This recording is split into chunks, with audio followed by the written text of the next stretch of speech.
नमस्कार दोस्तों, आपका स्वागत है आपके अपने चैनल देश एंड विदेश में।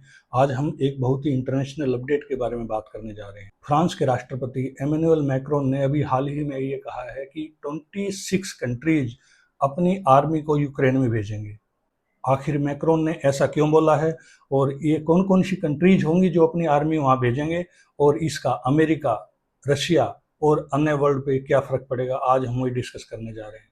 सबसे पहले थोड़ा बैकग्राउंड समझ लेते हैं। रशिया ने 2022 में यूक्रेन के ऊपर अटैक किया था। तब से अब तक यूरोपियन कंट्रीज और अमेरिका यूक्रेन को फाइनेंशियल और वेपन्स की सपोर्ट करते आ रहे हैं, लेकिन उन्होंने कभी भी अपनी आर्मी को युद्ध के मैदान में उतारा नहीं है। मैक्रोन ने कहा है कि जब ये वार रुकेगी उसके बाद 26 कंट्रीज अपनी आर्मी को वहाँ पे रीएश्योरेंस सिक्योरिटी के रूप में भेजेंगे, जिससे रशिया दोबारा यूक्रेन के ऊपर कोई भी हमला ना कर पाए। मैक्रोन का कहना है कि एक बार अगर जंग रुकती है तो 26 कंट्रीज के द्वारा भेजी हुई यह सेना यूक्रेन की सुरक्षा के लिए काम करेंगी। अगर फ्यूचर में रशिया यूक्रेन पर दोबारा अटैक करता है तो यही सेना होगी जो सबसे पहले रशिया को रोकेगी।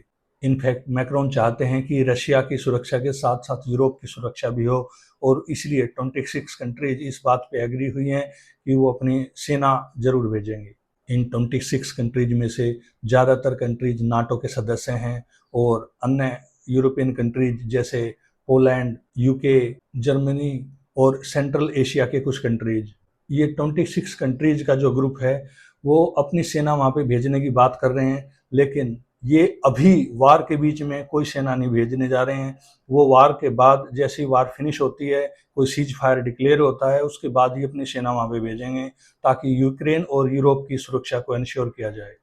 यूरोपियन कंट्रीज चाहती हैं कि इन 26 कंट्रीज के साथ साथ अमेरिका भी अपनी ट्रूप्स वहाँ पे भेजे ताकि यूक्रेन को सपोर्ट मिले। साथ ही मैक्रोन ये दिखाना चाहते हैं कि यूरोप की सुरक्षा सिर्फ अमेरिका के हाथ में नहीं है, हम अपनी सुरक्षा खुद कर सकते हैं और फ्यूचर में रशिया को रोकने के लिए वो हर संभव स्टेप उठाएंगे। रशिया ने इस बात पे बहुत ही स्ट्रांगली ऑब्जेक्ट किया है। उन्होंने कहा है कि यूरोप, नाटो या अन्य किसी भी कंट्री की कोई भी सेना, कोई भी ट्रूप्स अगर यूक्रेन में जाती है तो यह डायरेक्ट वार उसी कंट्री के अगेंस्ट में होगा, यानी कि यह युद्ध पूरे यूरोप में फैल सकता है। इंडिया ने इस बात पे अभी तक कोई भी स्टेटमेंट नहीं दिया है, लेकिन इंडिया का स्टैंड बिल्कुल क्लियर है कि ये समस्याएं वेपन से, लड़ाई से नहीं, बल्कि बातचीत और डिप्लोमेसी से सुलझाई जाएं। अब देखना यह है कि यूक्रेन और रशिया के बीच में वार कब फिनिश होती है, और एक बार वार रुके तो उसके बाद ये 26 कंट्रीज की जो ट्रूप्स हैं ये यूक्रेन में भेजी जाएंगी, जिससे यूरोप और यूक्रेन की सुरक्षा हो सके।